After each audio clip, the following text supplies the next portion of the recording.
Praise the lord. యేసునామమే జయము. మన రక్షకుడు, మన విమోచకుడైన యేసుక్రీస్తు అతి పరిశుద్ధమైన నామంలో అందరికీ వందనాలు. చిన్న ప్రార్థన ద్వారా ఉదయకాల వాక్య భాగం ధ్యానించుకుందాము. పరిశుద్ధుడ మహాగణుడైన దేవ యేసయ్య, సర్వాధికారినైన మీకు వేలాది వందనములు తెలియజేస్తున్నాను తండ్రి. నేను ఉదయకాలం ప్రభు వాక్య భాగం ధ్యానిస్తుండగా వాక్య భాగం అర్థమట్లు సహాయం చేసి మీ కృపలో బలపరిచి మీకు మాదిరిగా మమ్మల్ని నడిపించమని చిన్న ప్రార్థన ప్రభు యేసు నామంలో అడిగి వేడుకుంటున్నాను తండ్రి. Amen amen. లూకా సువార్త 12వ అధ్యాయం 8వ వచనము.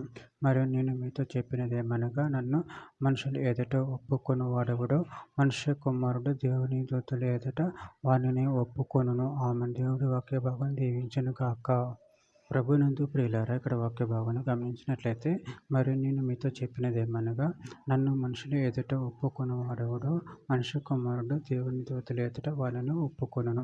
అదేవిధంగా వాక్య భాగంలో గమనించినట్లయితే సమూయేలు మొదటి గ్రంథం 2వ అధ్యాయం 30వ వచనంలో, నీ ఇంటి వారును నీ పితరుని ఇంటి వారును నా సన్నిధిని యాజకత్వం జరిగించుదురని యెహోవా ఆజ్ఞ ఇచ్చి ఉన్నను. ఇప్పుడు అది నా మనసునకు కేవలం ప్రతికూలమాయెనని ఇశ్రాయేలు దేవుడైన యెహోవా సెలవిచ్చుచున్నాడు. కావున యెహోవా వాక్కు ఏదనగా, నన్ను గనపరచు వారిని నేను గనపరచుదును, నన్ను తృణీకరించువారు తృణీకారం పొందుదురు. రోమీయులకు రాసిన పత్రిక 10వ అధ్యాయం 9-10 వచనాల్లో, అదేమనగా, యేసు ప్రభువని నీ నోటితోనే ఒప్పుకొని దేవుడు మృతులలో నుండి ఆయనను లేపినని నీ హృదయమందు విశ్వసించిన యెడల నువ్వు రక్షింపబడుదువు. ఏలయనగా నీతి కలుగునట్లు మనుష్యుడు హృదయంలో విశ్వసించును, రక్షణ కలుగునట్లు నోటితో ఒప్పుకొనును. ప్రకటన గ్రంథం 2వ అధ్యాయం 10వ వచనం. ఇదిగో మీరు శోధింపబడినట్లు అపవాది మీలో కొందరిని చెరలో వేయింపబోచున్నాడు. 10 దినముల శ్రమ కలుగును. మరణం వరకు నమ్మకముగా ఉండుము, నేను నీకు జీవకిరీటం ఇచ్చెదను.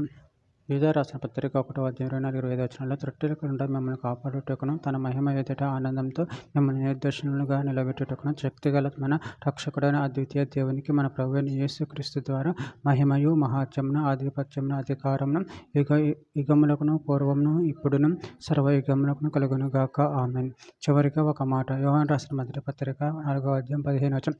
యేసు దేవుని కుమారుడని ఎవడు ఒప్పుకొనునో వానిలో దేవుడు నిలిచి ఉన్నాడు, వాడు దేవుని యందున్నాడు. ఆమెన్. దేవుడి వాక్య భాగం దీవించును గాక. చిన్న ప్రార్థన చేసుకుందాము.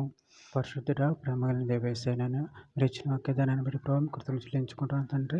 నేను మేము మీ నోటితోనే ఒప్పుకొని ప్రభు అందరి ముందు నిన్ను మహిమపరిచేవారుగా కనపరిచేవారు శక్తిని అనుగ్రహించి మీ ప్రేమ కృపలో మమ్మల్ని బలపరచండి, స్థిరపరచండి. మీ చిత్తాన్ని మా జీవితంలో జరిగించమని చిన్న ప్రార్థన ప్రభు యేసు నామములో అడిగి వేడుకుంటున్నాను తండ్రి. Amen amen amen.